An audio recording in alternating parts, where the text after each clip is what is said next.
onda axı, bundan ki, biraz dirənirsən, mən sən yalan dedim, sinəyə qoyma. Çünki mən sinəyə qoyanda bu pəhlivanlığa sayılmır, başa düşdüm.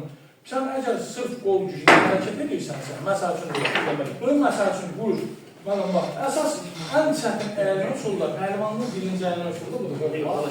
Döyüşməyən. Çətin üsul budur. Başa düşsən, əsas dişlər yandır,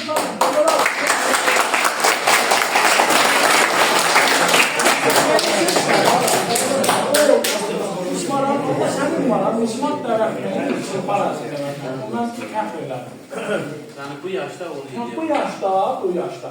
Sənin əyaqla qoyub belə əyəsən belə, və yaxud da belə əyəsən belə, eləmin. Bu yaşda sən çılpaq əyəmək həqiqətən maraqlıdır ki, çılpaq elə çətindir, çünki dəyişir. Adam gəlir. Mən səndən fəxr edirəm. Allah'ın olsun. Bəsmazda əyəsən. Ha? Eğer ben bir yandan, qardaş, bunun bir yaxından çəksən, çünki bu